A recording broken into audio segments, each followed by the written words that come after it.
내가 평민의 말로 많은 사람들을 위해 저술을 할 수도 있겠지. 몇 안 되는 사람을 위한 라틴어로 쓰는 대신에. 새로운 생각을 위해서는 손을 놀려 일하는 사람들이 필요해. 그들 말고 또 누가 사물의 원인이 무엇인지 알고 싶어 하겠나? 빵을 식탁에서만 보는 사람들은 그게 어떻게 구워졌는지 알고 싶어 하지 않네. 그런 쓰레기 인간들은 빵 굽는 사람보다 오히려 천주께나 감사하지.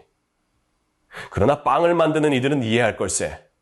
움직이게 하지 않았는데 저절로 움직이는 것은 없다는 사실을. 올리브 앞찾기 앞에서 자네 누이 동생은 저 해가 금빛 귀족 문장이 아니라 일종의 지렛대라는 말을 들으면 별로 의아하게 생각하지 않고 아마도 웃을 거야. 지구는 태양이 움직여주기 때문에 움직이거든. 난 믿지 않아. 사람들과 더불어 지낸 이 40년이라는 세월이 나에게 가르쳐준 것은 그들이 이성을 따르지 않는다는 거야. 사람들에게 빨간 혜성 꼬리를 보여주며 은근히 겁을 줘봐. 그들은 집에서 뛰쳐나와 죽자 사자 달아날 걸세.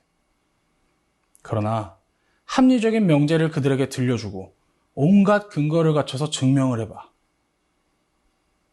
그들은 자네를 간단히 비웃어 버릴걸.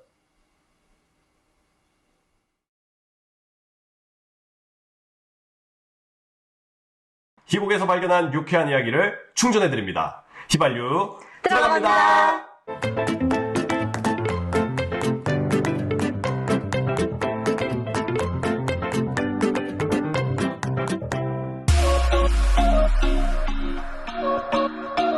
오늘은 희곡 갈릴레이의 생애에서 발견한 유쾌한 이야기를 나눠보고자 합니다. 갈릴레이의 생애의 줄거리를 소개해드릴게요. 이 작품은 1609년부터 1637년까지 약 30년 동안의 갈릴레이의 삶을 그려내고 있습니다. 대학의 교수였던 갈릴레이는 경제적 궁핍 속에서도 코페르니쿠스의 지동설을 증명하려고 합니다. 결국 만원경을 만들어 지동설을 입증할 증거를 발견하지만 종교재판소의 반대로 인해 금지당합니다. 8년간의 침묵 끝에 갈릴레이는 과학자이기도 한 새 교황의 즉위에 힘입어 금지된 연구를 다시 시작합니다. 이후 갈릴레이의 학설이 도처에 퍼지자 1633년 종교재판소는 갈릴레이를 로마로 소환하고 생명의 위협을 느낀 갈릴레이는 자신의 학설을 철회합니다. 하지만 그는 연금 생활 속에서도 은밀하게 집필 활동을 계속했죠. 결국 1637년 갈릴레이의 저서 담론이 제자 안드레아를 통해 이탈리아 국경 밖으로 전해지며 희곡은 마무리됩니다.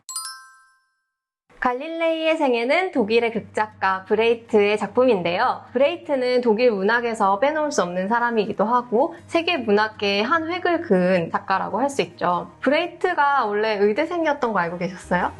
정말요? 처음 알았어요. 1차 대전 징집을 피하기 위해서 의대에 다녔었다고 해요. 하지만 결국 징집이 돼서 군 생활을 하긴 했는데 차범석 작가님. 떠오르죠? 그러게요. 저도 이번에 좀 조사를 하면서 알게 된 부분이었는데 왠지 반갑더라고요. 그것도 참 능력인 것 같아요. 아, 징집을 피해야겠다. 의사 돼야지. 교사가 돼야지. 사실 우리가 과학 연극이라고 하얀 앵두를 지난번에 리뷰를 맞아요. 하긴 했지만 제가 좀 아쉬움을 표현했었잖아요. 하지만 이 갈릴레이의 생애는 정말 이거야말로 과학 연극이지라는 말이 절로 나올 만큼 과학자의 고뇌를 심도 있게 다루고 또 과학과 물리학과 이런 것에 대한 깊이가 느껴지는 대사들이 많이 있는데요. 그래서 브레이트가 과학적 배경이 있었나? 라고 알아보다가 의대생이었다는 거를 알게 됐는데 그 점이 재미있었습니다. 또 이 갈릴레이의 생애는 세 개의 판본이 있어요. 문제는 지구는 돈다 였대요. 흔히들 갈릴레이 하면은 그 재판을 받고 더 이상 지동설을 주장하지 않겠다라고 하고 재판정을 나오면서 그래도 지구는 돈다라고 했다는 말이 있잖아요. 하지만 그게 사실은 아니었다라고 하는데 맞아요. 그렇다고 하더라고요. 희곡의 제목은 지구는 돈다로 정했었다고 해요. 나치가 독일에서 권력을 잡은 이후에 피해서 미국으로 망명을 하면서 또 한 번 개작이 이루어졌었고 히로시마 원자폭탄 사건을 보면서 또 한 번의 개작이 이루어지고 그래서 최종적으로 갈릴레이의 생애라는 제목으로 완성이 되었고 저희가 오늘 읽고 얘기를 나누게 된 거는 그 세 번째 판본이 해당이 되는 것이죠. 작가의 삶의 궤적에 따라서 이 작품도 작가가 초점을 맞췄던 부분들이 바뀐 것 같아요. 뭔가 되게 많이 바꿨나 봐요. 제목까지 다 바꿀 정도면. 크게 바뀌진 않았지만 그 갈릴레이를 보는 시각이 좀 바뀌었다고 해요. 뭐 첫 번째 판본에서는 진리 탐구를 위해서 굴욕을 감내하는 그런 과학자의 면모로 약간 존경심을 담아서 그려졌다라고 하면은 본인이 미국으로 망명했을 당시 두 번째 판본이 나온 건데 그때는 지식인으로서 연구를 계속하기 위해서는 어쨌든 생명을 유지해야 하잖아요. 그런 것에 이입을 많이 한 쪽으로 작품이 쓰여졌다고 논문 같은 거 보면 기술이 돼 있더라고요. 원자폭탄을 계기로 과학자들의 행동, 이 세계에 미치는 영향 이런 것들에 대해서 작가가 고민을 많이 하게 되면서 그런 시각이 좀 바뀐 부분이 있다고 해요. 근데 저도 판본을 다 읽은 건 아니라서 읽고 연구를 해봐야겠다는 생각이 들었어요. 중후반부에 보면 갈릴레이가 결국엔 자기 학설을 포기하잖아요. 여러분이 만약에 갈릴레이였다면 어떻게 했을 것 같아요? 그 상황이라면? 저 같은 경우에는 갈릴레이의 생애를 읽으면서 떠오르는 인물이 하나 있었는데 중국 역사가죠. 사마천이라고 사기를 집필한 사마천 다들 잘 알고 계실 거예요. 전한의 무제때 인물인데 풍노족에 투항한 이릉이라는 사람을 변호를 하다가 무제의 노여움을 산 거예요. 투옥이 됐죠. 근데 투옥이 된 그 당시에도 그 이릉을 계속 변호를 했던 거죠. 그래서 무제가 완전히 열이 받아가지고 저자를 궁형에 처해라 했어요. 그 궁형이 뭐냐면 거세를 하는 거예요. 그때 당시에 거세를 한다는 건 죽는 것보다도 더 심한 형벌이에요. 결국에 이제 궁형을 선고를 하면 그냥 죽으라는 거죠. 궁형을 당하기 전에 너 자결해라.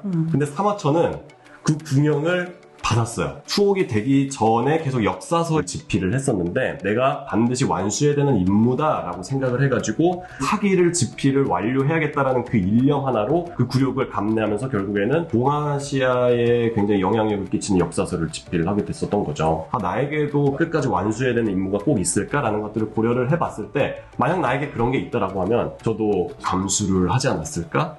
구형을 당해도 감수하시겠다. 그건 조금 진짜 아플 것 같긴 한데. 저는 저희가 얼마 전에 리뷰했던 그 민중의 적 스토크만도 생각이 맞아요. 났어요. 언급을 하기도 했었고. 하지만 갈릴레이는 끝까지 싸우지 않았죠. 그리고 희곡에서 뭔가 그렇게 묘사가 되잖아요. 나 고깃국을 먹고 싶다 막 이러고 자기 위장에 먹을 걸 채워넣지 못하는 사람은 난 경멸한다 막 이렇게 말을 하는데 진짜 일신의 안위를 먼저 생각하는 겉보가 아니었나. 겁나서 나는 뒷일 생각 안 하고 포기한 거였어 라고 한 말이 정말 진심이었지 않을까. 우리가 위인전해보는 그런 위인들은 뭔가 이런 약한 모습을 보여주면 안 되고요. 그런 게 있잖아요. 이를테면 이순신 장군 같은 경우에도 위인전을 읽었을 때 진짜 이순신 장군은 신이에요, 신. 약점이 없어. 근데 김훈 작가의 할애 노래 그 작품을 보면은 정말 인간적인 고뇌를 읽을 수 있는 작품이기도 하잖아요. 그래서 그 한 인물을 가지고 작가가 이 인물의 업적을 중심으로 쓸 것이냐 아니면 이 인물의 인간적인 면모를 부각시킬 것이냐에 따라서 작품도 정말 천차만별로 나오게 되는 것 같아요. 저는 브레이트가 이 작품에서 갈릴레이를 인간적이고 입체적인 인물로 그렸다고 생각이 돼요. 대부분의 인간들은 남들과 다른 선택을 하지 못하잖아요. 저 같은 경우에는 갈릴레이가 매력도는 조금 떨어지긴 했어요. 인간적인 면이 부각되기는 했지만 갈릴레이라는 사람이 멋있어 보이진 않으니까 그런 걸 노렸을 수도 있을 것 같아요, 브레이트가. 약간의 위화감을 느끼면서 좀 찝찝하게 만들어서 오히려 그 당시의 상황 아니면 현실의 부조리들을 관객들이 깨닫게 만드는 게 브레이트 작품의 특징이잖아요. 그래서 그런 것 같아요. 갈릴레이를 너무 매력적으로 그렸으면은 다들 갈릴레이에 집중해서 봤을 텐데 오히려 갈릴레이가 그렇게 그려져서 그때 당시에 부조리한 상황을 비판적으로 바라볼 수 있었던 게 아닌가. 갈릴레이가 보면 막 우유값 밀렸는데 그것도 안 내고 돈도 없으면서 온갖 비싼 음식 다 먹잖아요. 이분 비싸가지고. 네. 막 안드레아가 막 욕하죠. 막 먹보라고. 막 달팽이 요리 처먹는다고. 맞아. 근데 먹는 거 좋아하는 거 보면서 저는 약간 세종대왕도 생각났어요. 세종대왕도 고기를 그렇게 좋아하시고 맞아요. 고기가 고기 없으면 없으면. 식사를 안 하셨다고 했잖아요. 뭔가 되게 학문의 진심인데 먹는 거에도 진심인 사람 해서 세종대왕 생각나더라고요. 세종대왕 말씀을 하셨는데 저도 다른 이유지만 세종대왕이 떠올랐거든요. 어떤 이유에서요? 왜 떠올랐냐 하면 사실 갈릴레이가 발견한 것 사실 물리학적인 측면에서 대발견이고 천문학적인 측면에서 대발견이잖아요. 근데 이제 당시의 물리학이나 천문학은 기득권이 가지고 있었던 거예요. 그리고 그런 것들을 공개하지 않고 그 기득권들만 쥐고 있으면서 본인들의 기득권을 더 공고하게 했단 말이죠.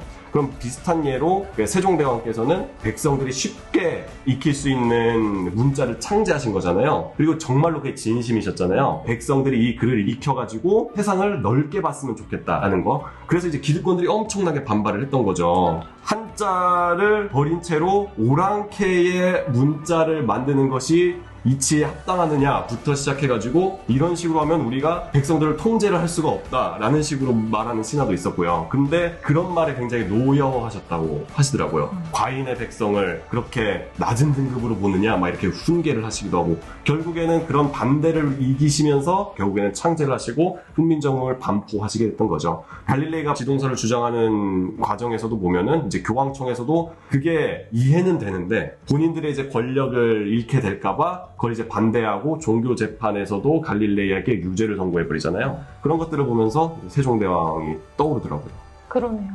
그러니까 그런 게 지식의 민주화라고 하잖아요. 그런 지식의 민주화를 생각하면서 행동하셨던 분들 때문에 우리가 지금 이렇게 교육의 평등 이런 것들을 우리가 누리고 있는 게 아닌가라는 생각을 하면서 이 희곡을 읽었습니다. 근데 진짜 주류 학설 그리고 그 기득권을 뒷받침하는 그런 것들을 부정하는 건 정말 어려운 일인 것 같아요. 맞아요. 저도 최근에 너무 신기한 게 뿌리 깊은 나무 드라마를 좀 봤어가지고 이 갈릴레이랑 같이 비교를 해보면 사실 이 갈릴레이를 비난했던 사람들도 갈릴레이의 주장이 맞다는 걸 알았을 거예요. 증거가 명확하니까. 되게 동의하기도 네. 했다고. 근데 그거를 인정하는 순간 그 학설이 맞고 안 맞고를 떠나서 자기들의 모든 기반, 권력 그런 것들이 무너질 거라는 그런 두려움 때문에 저는 그렇게 반대를 했다고 생각을 하거든요. 그래서 지식의 민주화가 그렇게나 중요한 겁니다. 그쵸. 근데 또 한편으로는 대중들이 너무 또 무서운 게 막 노래 지어서 부르는 부분들이 있잖아요. 맞아요. 가사말들이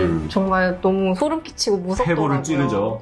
뭔가 그들을 위해서 지식을 전해주려고 해도 받아들이려 하지 않을 때 정말 안타깝다. 그러니까 인간적으로 보면 정말로 외로운 사람이었을 것 같아요. 갈릴레이라는 사람이. 요새는 뭐 4차 산업혁명이라는 말이 있잖아요. 컴퓨터 코딩을 할 수 있는 사람들이 앞으로의 권력을 잡을 것이다. 뭐 이런 얘기들도 있고 수학을 아는 사람들이 이 권력을 잡을 것이다. 근데 이 세상에는 수포자가 너무 많잖아요. 그래서 이 수학을 어떻게 대중적이고 쉽게 얘기를 할 수 있을 것이냐? 그런 것들을 학자들이 굉장히 고민을 하고 있다고 해요. 그런 수포자시잖아요. 네, 완전 수포자입니다. 아, 정말요? 네. 몰랐네요. 핵 수포자입니다. 오죽 했으면 수학 고자라는 별명이. 그래서 약간 그런 것들을 보면서 학자들이 앞으로 어떤 것들을 발견해야 될까 이런 것들도 물론 중요하겠지만은 우리가 알고 있는 지식들을 대중에게 어떻게 쉽게 전달할까 이렇게 연구하시는 분도 있어서 그분들이 앞으로의 지식의 민주화를 이끌어 가시는 방향이 저는 옳다고 생각하고 그런 활동들이 더 많아졌으면 좋겠어요. 저는 그런 면에서 연극이 좀 큰 역할을 할 수 있지 않을까 생각도 들어요. 갈릴레이가 큰 예가 될 수 있을 것 같은데 그런 어려운 과학적 지식? 그런 것들을 좀 연극으로 풀어서 재미있게 얘기해주면 보는 사람들이 관심도 갖게 되고 쉽게 전달이 될 수 있을 것 같아서 과학 만화 같은 그런 존재가 될 수 있다면 참 좋겠어요. 맞아요. 저도 이과 사람으로서 그런 연극을 써볼 수 있도록 해보겠습니다. 네, 오늘은 저희가 브레이트의 갈릴레이의 생애를 가지고 이야기 나눠봤는데요. 어떠셨나요? 어려운 과학 소재를 가지고 재미있게 풀어낸 작품이니까 꼭 한번 읽어보셨으면 좋겠습니다. 저희 휘발유 영상이 마음에 드셨다면 구독과 좋아요, 알림 설정까지 부탁드려요.